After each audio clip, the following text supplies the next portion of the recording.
warahmatullahi wabarakatuh. Saya Farina Diaulandari. Saya berasal dari program studi Ekonomi Syariah 4B. Di sini saya akan memaparkan dan memenuhi salah satu tugas ekonomi makro Islam yang dibimbing oleh dosen Ibu Ayu Azahra. Outlook perekonomian di Indonesia pada saat ini cukup memprihatinkan.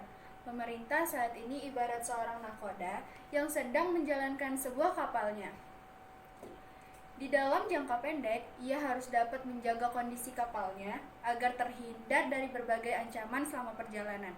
Sedangkan di dalam jangka panjang, nahkoda tersebut harus berusaha agar kapalnya akan dapat mencapai tujuan yang diinginkan dan dicita-citakan. Tentu saja, dalam kenyataannya, perjalanan kapal yang dinahkodainya tidak semulus yang direncanakan. Banyak sekali rintangan dan masalah yang selalu mengintai dan harus siap dipecahkan begitu muncul menghadangnya. Outlook ekonomi adalah rangkuman kegiatan ekonomi pemerintah yang berisi rencana pemerintah dalam melaksanakan perekonomian, serta rencana-rencana pembangunan pemerintah, serta kebijakan-kebijakan yang akan diambil pemerintah di tahun depan.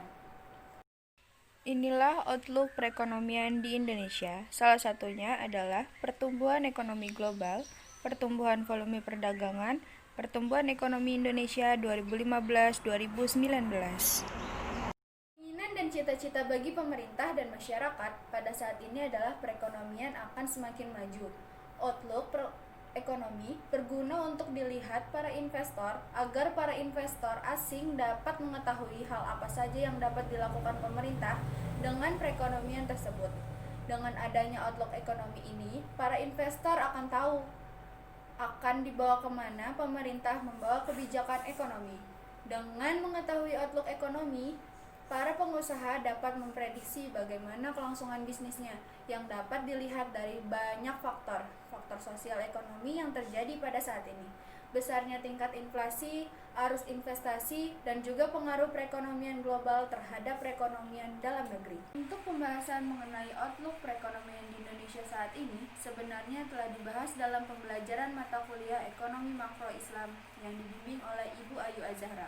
Mulai dari pertumbuhan dan perkembangan ekonomi Islam, dilanjutkan dengan materi mengenai redominasi uang, dari stabilitas ekonomi. Dilanjutkan lagi dengan membahas dinar dan dirham mata uang penyelamat dunia. Kemudian, pengaruh penyebaran COVID-19 terhadap kebijakan moneter Indonesia. Di tengah pandemi yang dibahas sebelumnya, dunia juga tengah dilanda masalah ekonomi dari perang dagang Amerika Serikat dan Tiongkok yang dibahas oleh kelompok-kelompok yang presentasi. Lalu juga membahas materi yang masih berkenan, yaitu mengenai perdagangan luar negeri, proteksi, dan globalisasi. Selanjutnya, masih dalam pembahasan dalam negeri, yaitu bencana dunia dan munculnya ide revisi APBN. Dilanjutkan lagi membahas peran zakat dalam perekonomian umat, dan terakhir membahas tentang isu penerapan kebijakan ekonomi terbuka dan tertutup di Indonesia. Lalu, selanjutnya kita mulai dengan akar permasalahan ekonomi di Indonesia. Apa saja ya penyebabnya? Akar permasalahan ekonomi banyak yang terjadi pada Indonesia. Permasalahan ekonomi Indonesia sangat cukup kompleks, terlebih dalam lingkup ekonomi makro yang harus diimbangi dan dengan kebijakan pemerintah. Eng Ahmad dalam buku Ekonomi dan Akuntansi mengatakan pada negara berkembang terdapat beberapa masalah umum dalam pembangunan ekonomi. Masalah tersebut berkaitan dengan kemiskinan, kesenjangan ekonomi, dan pengangguran. Namun, seiring dengan perkembangan negara, Indonesia terus menghadapi permasalahan lain di bidang ekonomi. Pengangguran akan berujung dengan kemiskinan. Kenapa bisa ya? Baik, saya akan menjelaskannya. Pengangguran adalah keadaan di mana seseorang yang tergolong dalam angkatan kerja ingin mendapatkan pekerjaan, tetapi belum bisa mendapatkannya. Masalah pengangguran erat kaitannya dengan masalah kemiskinan. Hal ini karena dampak dari pengangguran adalah kemiskinan. Masalah kemiskinan dan pengangguran menjadi penting dalam pembangunan negara. Kebijakan dari pemerintah juga banyak yang dikeluarkan. Permasalahan perekonomian di Indonesia berikutnya adalah masalah inflasi.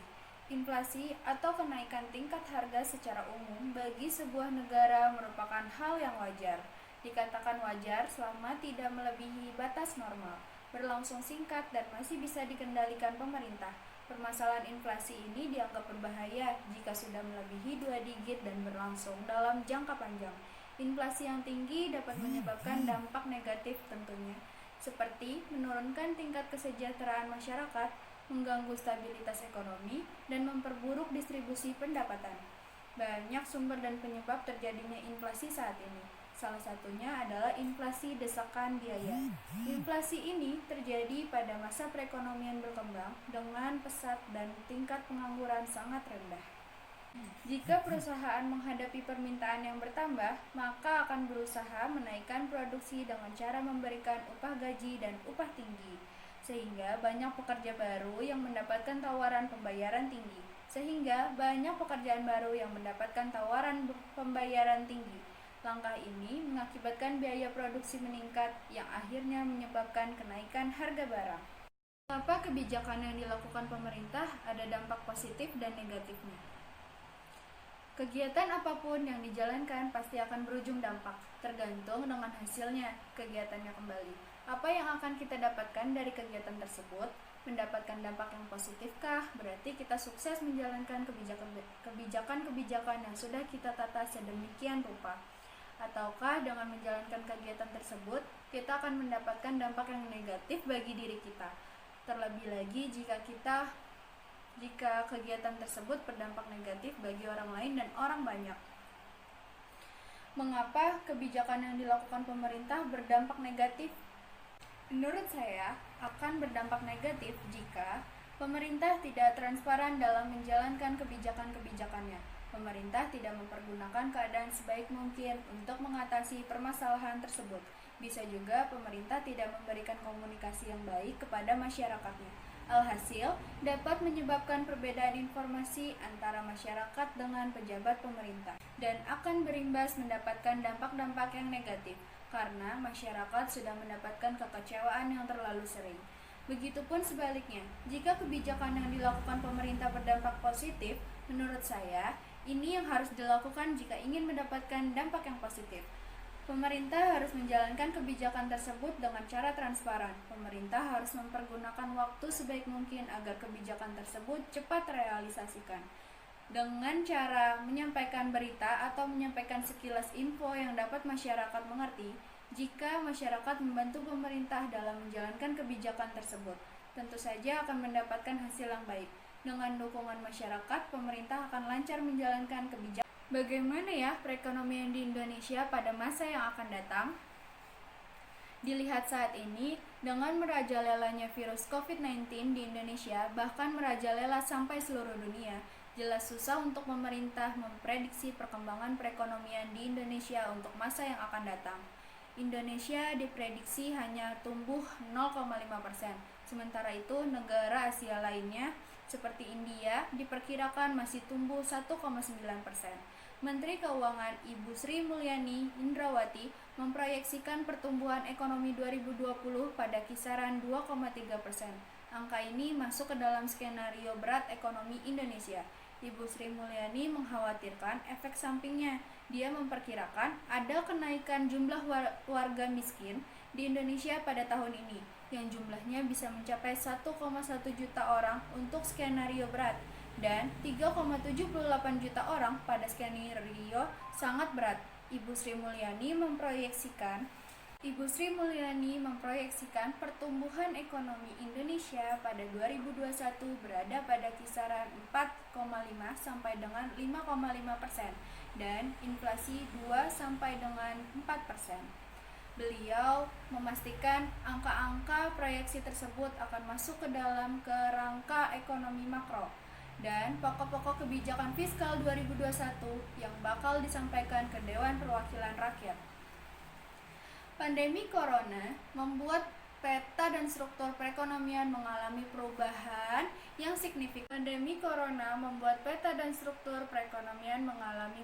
yang signifikan. Hampir semua sektor dan kategori dunia usaha terdampak, usaha kecil dan menengah, termasuk yang mikro dan ultramikro, swasta nasional, BUMN, BUMD, perusahaan multinasional, Ketua Ikatan Sarjana Ekonomi Indonesia sekaligus Gubernur Bank Indonesia, Peri Warjio, menilai ekonomi di atas 5% dalam 5 tahun ke depan. Bahkan, Indonesia masih mempunyai peluang dalam menjaga momentum pertumbuhan ekonomi ke depan, sambil tetap menjaga stabilitas keuangan. Menurut Peri, banyak peluang yang harus dimanfaatkan oleh Indonesia dengan mengeluarkan beberapa kebijakan. Misalnya, yang pertama, dengan mendorong industri pengolahan atau manufaktur di sejumlah sektor seperti otomotif, garmen, elektronik, makanan dan minuman, juga hilirisasi sumber-sumber daya yang ada di Indonesia. Karena dengan itu semua dapat mendorong pendalaman pasar keuangan lebih lanjut. Indonesia akan semakin maju, mendorong kebijakan yang meningkatkan penanaman modal asing. Sehingga PMA atau penanaman modal asing diarahkan untuk pembiayaan sektor-sektor prioritas di atas, juga untuk memperdalam pasar keuangan. Dalam jangka panjangnya, Indonesia akan lebih tahan karena semakin lama tidak akan tergantung pada investasi portofolio. Jika PMA semakin maju atau ekonomi, itu juga akan semakin berkembang, tegas Peri. Kesimpulannya, untuk materi di dalam paparan saya kali ini adalah penanggulangan permasalahan perekonomian di Indonesia tidaklah hanya dapat diselesaikan oleh beberapa bidang tertentu saja, karena hal ini bukanlah hal yang mudah, meskipun adalah kewajiban pemerintah untuk melindungi warganya untuk mendapatkan kesejahteraan sosial. Tetapi diperlukan pula dukungan dari masyarakat itu sendiri, baik secara kelompok maupun secara perorangan. Segala kebijakan pemerintah akan sangat tidak bermakna apalagi tidak diwujudkan dalam masyarakat. Perwujudan ini juga tentunya membutuhkan para penegak hukum yang adil dan jujur dari memegang amanah dalam melaksanakan tugasnya. Kerjasama kita dengan pemerintah tentunya akan mewujudkan kesejahteraan sosial dan akan menuju pada eksistensi bangsa yang semakin kuat. Baik, sekian dan demikian yang dapat saya paparkan dalam video saya kali ini. Semoga kita semua dapat mengambil manfaat dan pembelajarannya. Terima kasih untuk dosen pengampu Ibu Ayu Azahra. Salah hilaf dan kurangnya saya mohon maaf. Assalamualaikum warahmatullahi wabarakatuh.